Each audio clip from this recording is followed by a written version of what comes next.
विद्यार्थी मित्रांनो आणि सर्व विद्यार्थ्यांनी 5वी नवोदयची आज परीक्षा दिली. 13 डिसेंबरचा आज पेपर झाला. नवोदयचा पेपर झाला आणि किती मार्क पडले तर मला या व्हिडिओच्या कमेंट बॉक्स मध्ये सांगा. पण बघा हो, पेपर सोपा होता का अवघड होता है ना? तर नेमकं गणित अवघड होतं, मराठी बुद्धिमत्ता सोपं काय होतं याची आपण चर्चा करणार आहोत. तसंच 5वी नवोदयचा कट ऑफ जे निकाल आहे ते किती मार्कावर लागणार आहे, म्हणजे किती मार्कावर लागणार आहे म्हणण्यापेक्षा लागल एक अंदाज संभाव्य, याच्याविषयी आपण चर्चा करणार आहोत है ना. हा व्हिडिओ संपूर्ण बघा. ठीक आहे. तुम्हाला किती मार्क पडले आणि जिल्हा तुमचा या कमेंट बॉक्स मध्ये पाठवा. सर्वांचं नवोदय गुरु या युट्यूब चॅनलवर स्वागत, तसेच प्ले स्टोअर वरील नवोदय गुरु ऍप वर स्वागत. दिदे भाऊ, पेपर विषयी चर्चा करूयात. ठीक आहे. 13 डिसेंबरचा पेपर झाला. दुपारी 11:30 ते 1:30 मध्ये पार पडला आणि ठीक आहे, सगळेजण, काही जण खुश आहेत, काही जण नाराज आहेत, परंतु परीक्षा आहे ना सर्वांची होती, तर या परीक्षेमध्ये सगळेजण सामोरे गेलेले आहेत. ठीक आहे, कमी जास्त होत असते. तर बघूयात, चला सगळी डिटेल माहिती बघूयात है ना. 5वी नवोदयची आपली नवीन बॅच है ना, 1 जानेवारी पासून सुरू व्हायली. नवोदय गुरु ऍप डाउनलोड करा. जे 4थीला मुलं आहेत त्यांनी, आणि स्कॉलरशिप बॅच पण सुरू व्हायली. ठीक आहे. तर स्कॉलरशिप बॅच आजपासून सुरू आहे. या क्रमांकावर संपर्क साधा किंवा नवोदय गुरु ऍप डाउनलोड करा. या क्रमांकावर संपर्क साधून व्हॉट्सअपला, ठीक आहे, व्हॉट्सअपला मेसेज करा. बघा हो, चर्चा करूयात पेपर विषयी. पहिल्यांदा सोपा होता का अवघड होता? ठीक आहे, गेल्या वर्षीची कट ऑफची तुलना करूयात. आता सगळ्यात महत्वाची गोष्ट म्हणजे बुद्धिमत्ता. बुद्धिमत्ता कशी होती तुम्हीच सांगा. बुद्धिमत्ता, बुद्धी कोणती मता? बुद्धिमत्ता. ठीक आहे, त्यालाच काय म्हणतात? आयटी. त्यालाच काय म्हणतात शॉर्टकट मध्ये? आयटी है ना. बुद्धिमत्ता चाचणी, आकृत्या है ना. हे 40 प्रश्न होते. 40 प्रश्न 50 गुण. 40 प्रश्न किती होते? 50 गुण. तर एकंदरीत बुद्धिमत्ता है ना, आजच्या पेपरची बुद्धिमत्ता, ठीक आहे, 13 डिसेंबरचा जो आजचा नवोदयचा पेपर झाला, ठीक आहे. तर वागा हो, बुद्धिमत्ता कशी होती तूच सांग मला.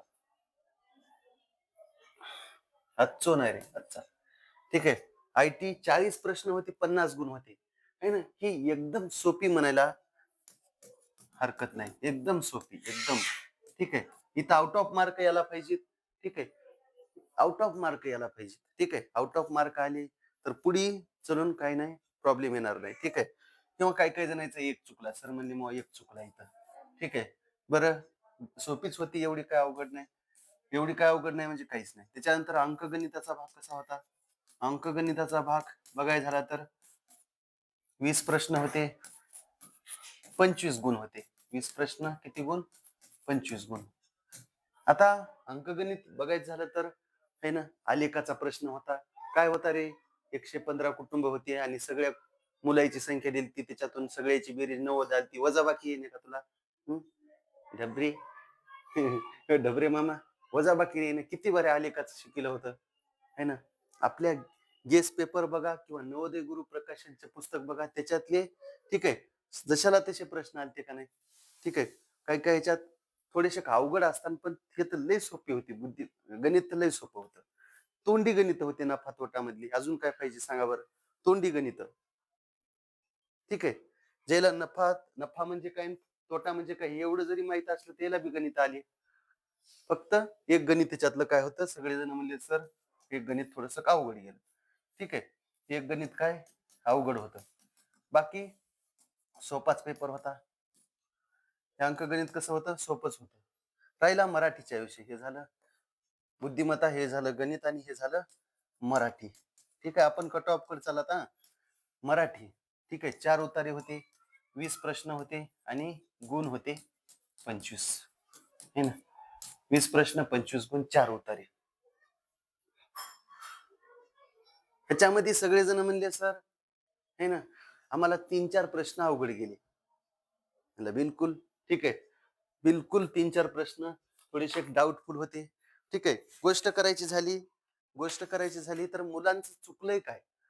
एक किती बी हुशार असो, किती बी हुशार असो म्हणालो, ठीक आहे, चुकलंय काय? पेंडेंट हे थोडं कन्फ्यूज झालंय. नंबर एक, काही काही जण अभ्यास नसल्यामुळे निडरचं चुकलंय, पण असू द्या. एक चुकलं. परिणामचा अर्थ काही काही जणांचा चुकला, 2 झाले. भीम काय, काही जणाला भीम काय माहित नाही, हे एक चुकलं. 3, प्राणी संग्रहालयात काय, 4, चकित होणे काय, 5, है ना. बाकी हम्म, बाकी सोपं होतं. 4 ते 5 प्रश्न काय होते, थोडे डाऊटफुल होते.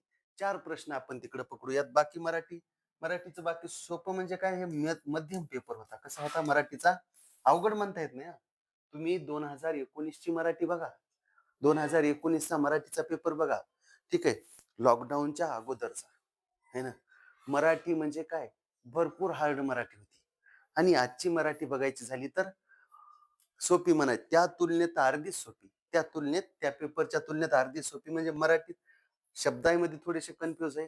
पण 4 प्रश्न इथं काय म्हणा, थोडेसे अवघड. किती प्रश्न, 4 प्रश्न. ठीक आहे, म्हणजे मराठीतले 4 प्रश्न आहे ना. गणितामध्ये एक हार्ड, आणि बुद्धिमत्तेत काही काही जण म्हणले सर एक चुकायला, म्हणजे 4 आणि 1 5 आणि 1 6.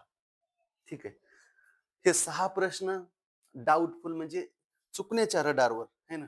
बाकी तर पेपर एकदम चिल्लर होता, एकदम सोपा म्हणायला. पण जे अभ्यास ज्यांनी अभ्यास केला त्यांच्यासाठी हा.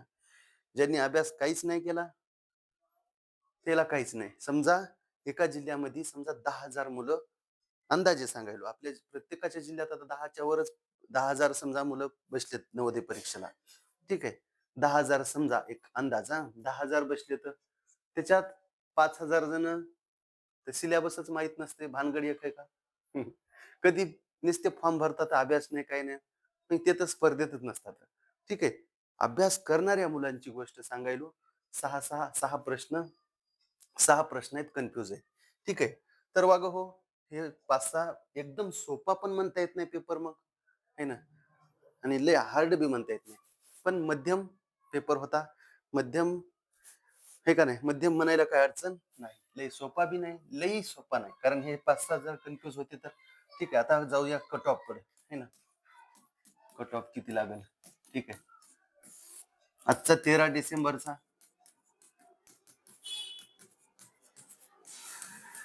आता हे मी काय करतो, कॅटेगरी वाईज समजा करतो. जनरल, ठीक आहे, बॉईज, मुले, मुली. ठीक आहे, इकडं ओबीसी, है ना.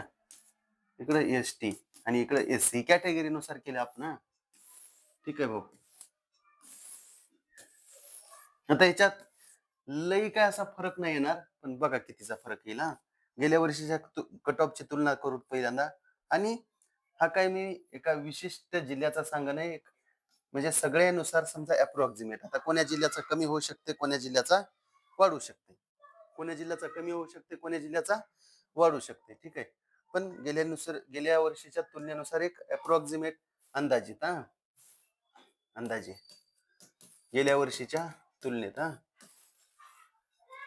आता गेल्या वर्षीचा पेपर तुम्ही म्हणले सर गेल्या वर्षीचा पेपर असाच होता का, बिलकुल हेच टाईप होता. मराठी सोपी आली ती, है ना. उतार्यात थोडेस 3-4 प्रश्न संदिग्ध होते, कन्फ्यूज होते, मुलांनाच अवघड होते. ठीक आहे, 4 प्रश्न, हे 1-2 प्रश्न.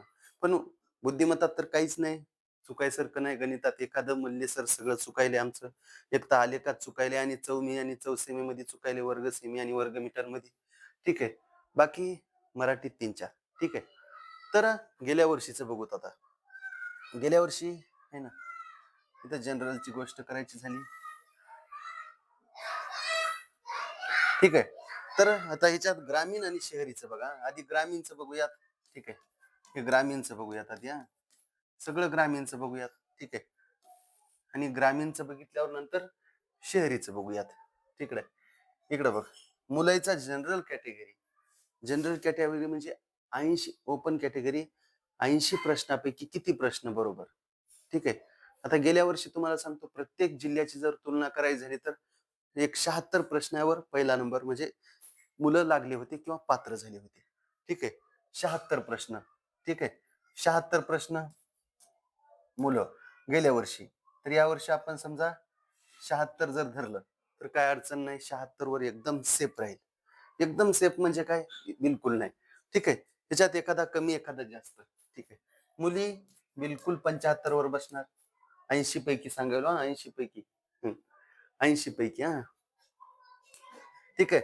ओबीसी मध्ये याच्यात एक कमी करा, 75. इकडे 74 प्रश्न. इझी है ना, इझी मध्ये बसून जाते, याच्यात अवघड काहीच नाही. आणि सगळ्याचे 4-5 4-5 हे ना, किती बी हुशार असला की 2-3 तर चुकलेलेच असतात. ठीक आहे. या वर्षी स्कोअर कार्ड दिसायले, पुन्हा स्कोअर कार्ड दिसणार आहे ना. हायेस्ट बघूयात, 100 पैकी 100 कोणाला पडतात तर. ठीक आहे, है ना. इकडं मग गोष्ट करायची झाली तर एसटी आणि एससी है ना. तर इकडे बघा हो, एक 68 किंवा 70 प्रश्न एकदम सेफ है ना. मुलांमध्ये मुलीमध्ये सुद्धा 68 किंवा 65 प्रश्न जरी आले है ना, 65 किंवा 65च्या वर. ठीक आहे, 65 किंवा 65च्या वर. गेल्या वर्षी कमी लागला होता इथं, या वर्षी थोडस है ना. गेल्या वर्षी 68 मुलांचाच आला होता, इकडे मुलींचा थोडासा कमी अजून. ठीक आहे. प्रश्न, बरं मी प्रश्न सांगायलो भाऊ. इकडं इकडं वाढला होता है ना, 73 आणि इकडं 72. तर ह्या वर्षी पण तसंच असेल, हेच समीकरण असेल. ठीक आहे, हेच समीकरण असेल. फक्त इथं इथं आणि इथं एक -1 होऊ शकते किंवा +1 होऊ शकते. समजा -1 किंवा +1. इथं मुलं 75 वर बी लागू शकतात एखाद्या वेळेस. प्रत्येक जिल्ह्याचं वेगळा. 76 किंवा 75 पकडा, आणि इथं 75 किंवा 74. ठीक आहे. इथं सुद्धा 75 74 किंवा 74 73. ठीक आहे. -1 +1, -1 +1 कळते का. ठीक आहे. इतके जर मार्क ह्याच्यापैकी तुम्हाला असले तर ग्रामीण मुलं बिलकुल कोणता बी जिल्हा असू सेफ है ना, कोणता पण जिल्हा असू सुरक्षित समजा. ठीक आहे. आणि लय बी कमी समजा, ज्याला समजा 68 65 मार्क आले, त्यानं काही खचून घेचून जायचं नाही. ठीक आहे. गोष्ट करायची झाली शहरीची, गोष्ट करायची झाली. आता मला सांग बघा, मी पण असं म्हणून तुम्हाला खुश करून काय फायदा आहे का. समजा मी म्हणलं इथं जनरलचा मेरिट 60 वर लागते आणि इकडं 55 वर लागते, इथं 65 वर लागते, इथं 60 वर लागते, इथं 60 वर लागते, इथं 50 वर लागते, इथं 70 लागते आणि इथं 60 लागते. हे बी म्हणून काय फायदा आहे का सांगा. चुकीचंच आहे ना. ठीक आहे. जे लागते ते लागते है ना, जे मेरिट दरवर्षी येते त्याच्यानुसारच दिलंय. ठीक आहे. थोडस -1 +1. पण एक सगळ्याला गोष्ट सांगतो, 72, हा लक्ष दे, 72 पेक्षा जास्त है ना, 72 पेक्षा जास्त प्रश्न ते सुरक्षित समजायचं आहेत. वेटिंग लिस्ट मध्ये का होईना पात्र होतात. वाक्य लक्षात ठेवून है ना. ज्याला समजा 73 आलेत प्रश्न बरोबर, 73 प्रश्न कोणाचे आले तर ओबीसी किंवा जनरल कॅटेगरी मुलगी आहे, 73 प्रश्न बरोबर आले तर लागू दे. 75 समजा 74 वर आता लागलं तर 73 वर वेटिंग लिस्ट मध्ये का होईना 100% लागत आहे. ठीक आहे. तर बघा हो, असा झाला. आता शहरीची बघूत गोष्ट. शहरीची जनरलची विचार करायची झाली तर 76 एक एक वाढवायच्यात, 77 इकडे 76. ठीक आहे. किंवा आता काय झालंय माहितीये का, तुम्हाला खरं सांगतो, शहरातलेच भरपूर मुलांचे ऍडमिशन ग्रामीण भागात येतं. त्यांनी है ना, शहर भरपूर हुशार विद्यार्थी येतं, भरपूर हुशार विद्यार्थी येतं, त्याचे ऍडमिशन ग्रामीण भागात येतं, म्हणजे रुरलला येतं. त्याच्यामुळं शहरीचा कट ऑफ कसा असं काय लय लागणार नाही की 100 पैकी 80 प्रश्नापैकी 79 प्रश्न नाही. ठीक आहे. इथं 76 आहे, इथं 77, 75 ते 76 एक एक वाढवायच्यात. 75 आहे ते 76 74 तर 75 68 69 68 एक एक मार्कात फरक होते. बाकी काय अडचण नाही. ठीक आहे. एक एक प्रश्नात वाढ होती. ठीक आहे. इकडं 73 तर 74, 72 तर 73 है ना. तर असा हा कट ऑफ राहील वागं हो, है ना. ह्याच्यात आता प्रत्येक जिल्ह्यानुसार एखादा मार्क कमी जास्त होऊ शकतो. प्रत्येक जिल्ह्याचं आता स्ट्रक्चर वेगळं. ठीक आहे. है ना. काही-काही जिल्ह्यात हॉस्टेल भरपूर आहेत, काही-काही जिल्ह्यात कोचिंग क्लासेस भरपूर आहेत, है ना. काही-काही जिल्ह्यात नवोदयचं म्हणजे एवढी क्रेज नाही म्हणता येत, म्हणजे किंवा जास्त स्कॉलरशिपला डिमांड आहे, मान आहे, है ना, है ना. म्हणजे नवोदयला जास्त, नवोदयपेक्षा स्कॉलरशिपची तयारी जास्त करतात, असे काही जिल्हे आहेत. मग त्या जिल्ह्यामध्ये नवोदयचं कट ऑफ थोडं कमी लागते. ठीक आहे. पण असो, हा व्हिडिओ, ही माहिती सगळ्यांना समजली असेल. 5वी नवोदयची बॅच सुरू व्हायली आणि सगळं आपल्या पुस्तकात नवोदय गुरु जे आपला प्रश्नसंच आहे, त्या प्रश्नसंच मधले सगळे उदाहरणं आलते है ना. काय वेगळं काय आलतं का, उतारे तर सेम टू सेम होते, है ना. आपण जे शिकवलं त्याच्या बाहेर काय आलं का सांगा. नाही, है ना. वागं होत फक्त काय आहे ना, रेग्युलर क्लास करा. रेग्युलर जर क्लास केला तर विषय संपला. कोणत्या दिवसाचं कधी परीक्षेत येईल काय सांगता येते का? समजा मी आज एखादं गणित शिकविलं आणि भाऊ त्या दिवशीच नाही आणि शेवटच्या परीक्षेत तेच आला प्रश्न, है ना. ओ बल्ले बल्ले, गेला का नाही, है ना. चुकला मग. त्याच्यामुळं अब्सेंट राहू नका. यावर्षी जे चौथीला विद्यार्थी आहेत भाऊ, चौथीला इथं त्यांनी, है ना, त्यांची बॅच 1 जानेवारी 2026 पासून सुरू आहे. 1 जानेवारी ते पूर्ण वर्ष, है ना, 12 महिन्याची बॅच आहे. नक्की जॉइन कर, है ना. 6-7 दिवस फ्री क्लास कर, डेमो कर. ठीक आहे. त्याच्यानंतर निर्णय घे. 1 जानेवारी पासून बॅच कशी जॉइन करायची? या नंबरवर नवोदयची बॅच जॉइन करण्यासाठी त्याच्यावर कॉन्टॅक्ट करा. ठीक आहे. व्हॉट्सअप मेसेज करा. ठीक आहे. तसंच स्कॉलरशिप बॅच सुरू व्हायली. 5वी ची स्कॉलरशिप बॅच, 4थी ची स्कॉलरशिप बॅच, 7वी ची स्कॉलरशिप बॅच, है ना. ही बी जॉईन करण्यासाठी ह्याच्यावर कॉन्टॅक्ट कर. तुला नुसतं रेकॉर्डेड पाहिजे तर ह्याच्यावर ऍपवर नवोदयची बॅच ऍपवर डाउनलोड करून ऍपवर जॉईन होऊ शकतोस. आणि लाईव्ह बॅचला कॉन्टॅक्ट करा या नंबरवर किंवा ऍप डाउनलोड करू शकता. ठीक आहे भाऊ, ठीक आहे दीदी. आणि मार्क कमी पडले खचून जाऊ नका. या, हे स्कॉलरशिपची परीक्षा आहे, है ना. ज्या विद्यार्थ्यांना 100 पैकी 70 पेक्षा जास्त मार्क पडले ते हुशारच म्हणावं लागतं ना हो. तुम्ही मला सांगा, 10वी 70% पडले म्हणजे हारण गिरण घालतात का नाही सांगा बरं. मग ते हुशारच ना, हे का नाही. इथं कसं आहे, थोडस कमी जागा असतात, 80 जागा असतात, मग कट ऑफ बी जास्त लागते थोडं. याचा अर्थ तुम्ही लय कच्चे नाही. ज्यांना 100 पैकी 70 पेक्षा जास्त मार्क मिळाले तर ते हुशारच आहेत. 80 पैकी ज्यांचे 55, 80 पैकी 60च्या वर प्रश्न बरोबर आले तर ते हुशारच आहेत. 80 पैकी 60च्या वर प्रश्न म्हणायलो. ठीक आहे भाऊ. तर ही सगळ्यांना सूचना आहे. नवोदय गुरु ऍप मध्ये जॉईन होईल किंवा ह्या नंबरवर कॉन्टॅक्ट कर. शक्यतो 5वी नवोदयची बॅच जॉईन करायची तर ह्या नंबरवर कॉन्टॅक्ट कर. नक्कीच फायदा होईल. चला बघा, सगळ्यांना बाय बाय, गुड बाय. ठीक आहे. आणि सगळ्यांपर्यंत व्हिडिओ शेअर करा. ठीक आहे. धन्यवाद दादा, धन्यवाद ताई.